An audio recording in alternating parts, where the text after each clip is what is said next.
everybody. Katawa ko sa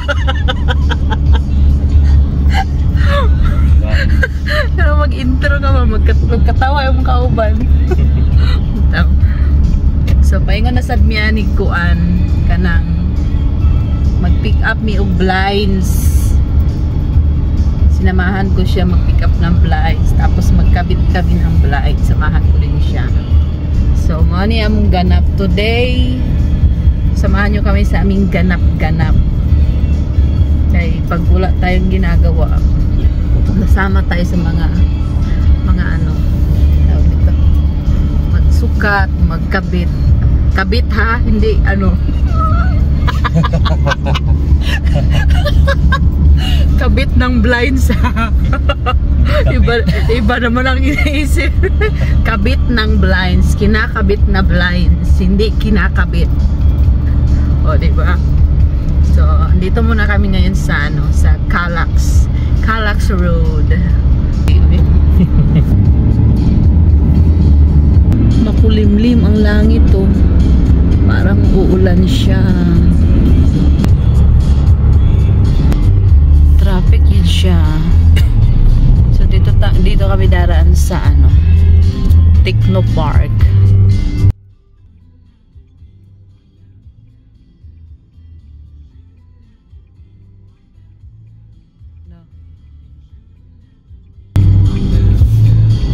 Ito yung papuntang Technopark. Technopark Binyan.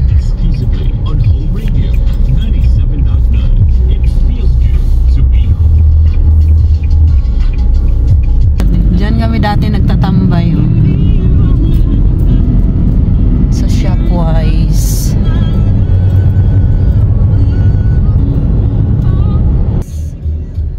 Sus, napita kayo, gini mausap.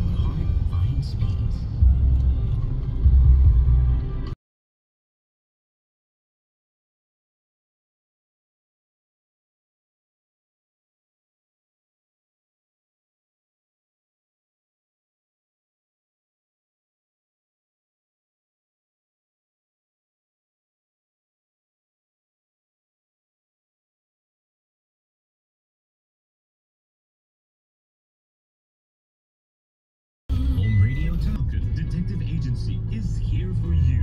Red Falcon Detective Agency is dedicated to providing you with top-notch security solutions. Street exercise isn't just for physical fitness. It's also one of the most effective tools for boosting mental health. The Harvard Medical School reports that regular aerobic exercise reduces anxiety and depression. It increases the release of feel-good chemicals. Magkakabit na kami dito ng blinds. Ito yung kulay ng blinds nila. Mocha. So, kailangan palitan yung blinds nila dahil na napunit na siya. Kasi once kasi ang blinds na maiinitan, tapos malamig sa loob, kumbaga naka-aircon sila, tapos yung reflect ng init sa labas, nag-reflect siya doon sa pinaka-salamin. So, ang mangyari talaga dyan is yung blinds masisira. Kaya kailangan talaga siya palitan. Minsan naman, kung hindi masira o mapunit yung blinds, is maano siya, durog. Durog ang nangyari dyan sa blinds niya. So, noon talaga, ito kasama ako sa amo ko. Kaya alam ko na kung paano mag-install, paano magkabit. Kaya, ayan. So, malaking kita kaya nito kung talagang magpo-focus ka dito sa negosyo na to. Napakalaking kita, ang bilis lang ng pera. Basta, ano ka lang, masipag kang maghanap ng customer. So, yan ang kulay ng ano niya. Ang ganda ng kulay ng blinds niya. Dahil kung ano yung unang kulay, yun din yun. Mocha. Mas maganda din dyan sa ano, yung blackout. Yun yung mga pang social na kulay, mga ganyan, mocha, blackout. Ang dami na naming mga na blinds. Kaso lang, ngayon lang ako ulit nakasama sa pag-i-install dahil busy rin ako sa bahay. So, madali lang yan siya ikabit dahil meron na siyang butas, hindi na kailangan magbarina. Papalitan na lang yung mga hook niya. Tapos ibabalanse na lang yung ano, yung na magpantay ba siya. Kaya madali lang. Noon yung una naming nag-i-install, mas mahirap pa dyan eh. Meron pa yung tag-iisa talaga ang lagay-lagay mo. Kaya ako natuto na rin magganyan. Mag-i-install, magsusukat, ganyan.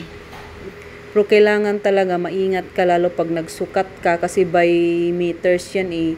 Haba at lapad talaga kailangan dyan na hindi ka magkakamali dahil ino-order mo yung blinds na yan. Kasi once na magkamali ka dyan, kailangan mo na ulit yan ipaputol doon sa pinakamin talaga ng blinds. Nasa Makati pa yun. So kailangan mabusisi ka talaga. Doble-doble talaga ang pagsukat at pag ano mo dyan, bago mo ibigay yung sukat doon sa pinakamin ng blinds. Dahil malulugi ka rin naman dyan kung talagang kasi papaulit mo yun, may bayad ulit yun eh. So yan, tingnan nyo yung blinds niya, ang ganda. Ganda ng kulay. Dahil yung pintura ng bahay niya is white and brown. So ang kanyang blinds is mocha. Na bagay din sa bahay niya. O, diba? Ang dali lang. So, syempre, tayo taga-video lang. Marunong din naman ako niyan. Kaso lang, wala naman maghawak sa cellphone natin. Tsaka madali na lang din kasi yan. Ikakabit na lang diretso. So, bali, apat na bintana. Noon, kami unang nagsukat dito sa amo ko. Kaming dalawa ang unang nagsukat dyan. Kaya ngayon, pinalitan. So, madali na lang siya. Ganyan lang talaga ako pag maghanap ng extra income. Siyempre, wais tayo. So, siyempre, nakatip tayo dyan eh. O, diba? O, hindi pa tayo umabot ng isang araw dyan, may tip na agad tayo. So, bukod sa sahod natin, di may tip din tayo. Meron na tayong pambili ng kailangan sa ating katawan. Kaya kailangan din nating magiging wais, kailangan din natin matuto kung paano para may alam din tayo. So ganyan ang buhay. Kahit hindi natin pinag-aralan, ang importante marunong tayong magsulat, marunong tayong magbasa, marunong tayo sa diskarte. Kasi yan, noon talaga, nung sinama ako sa amo ko, ako ang magsulat. Ayoko talaga dahil natatakot ako kasi mamaya magkamali. Pinakamahirap talaga dyan pag nagkamali ka ng sulat sa kasi lapad, haba, minsan English mo pa height at weight, diba? Malito ka pa. So, kailangan talaga mabusisi ka. Kailangan talaga mo sa utak mo dahil hindi pwedeng magkamali.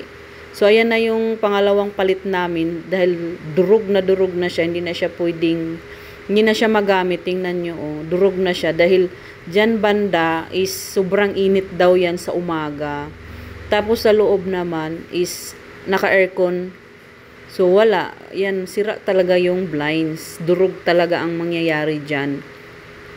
Kasi dito sa bahay naman, hindi naman ganyan eh. Mapupunit siya, pero hindi siya durog. Yan. Yan sa kanila, hindi na magagamit kasi sobrang durog talaga siya. Kaya pag hinahawakan mo, punit talaga siya. Hindi na siya pwedeng ilipat sa ibang mga bintana o hindi na siya pwede. Pangtapo na talaga siya. Yan ang mahirap dyan na ikabit. Kasi pa letter L. Kasi magkabilang dulo yan. So, kailangan mong iayos talaga. So, kami una dito sa amo ko nagsukat. Siya ang nagsukat, ako na may tagalista. So, ganyan kami sa amo ko noon. Kung saan-saan kami mapadpad. Basta lang hanap kami ng customer, extra income. Mahirap talaga yan dyan siya ikabit. Nahirapan kami dyan kahapon. Kasi kala namin nagkamali kami. Ang problema lang, nauna lang kasi niyang nilagay yung mataas. Dapat yung maliit muna ang unang ilagay. Kasi may ilaw kasi siya, kaya mahirap siyang ikabit. May ilaw siya dyan sa may dulo. Pero sakto lang naman talaga ang sukat niya. Na lang siya nung pagkabit. So, grabing init dyan sa taas, pero carry pa din yan. Carry ang init. Nahiya na nga yung may-ari. Binigyan kami electric fan. Pero okay lang yan, no worries. Sanay tayo sa init. Iba lang talaga kasi ang init dito sa sa Santa Rosa. Ibang init dito. Kasi dito kami noon nakatira eh. Yan yung may-ari. Kaso lang matagal ko na rin siyang kilala. Kasi friends din siya ng amo ko.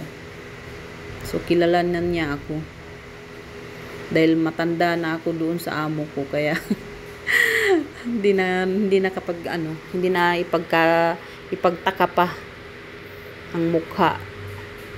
Noon bata, ngayon matanda na. So ayan, pawis na kaya yung kasama ko. Hindi naman meron din naman akong pakinabang dyan. Meron akong pakinabang dyan ha, nagbi-video ako. Bakit ba? So okay lang yan. Hindi naman siya masyadong kasi may na siya eh. May binabarinahan na siya, tapos na siya, kabit na lang talaga yan. Hindi na siya mahihirapan.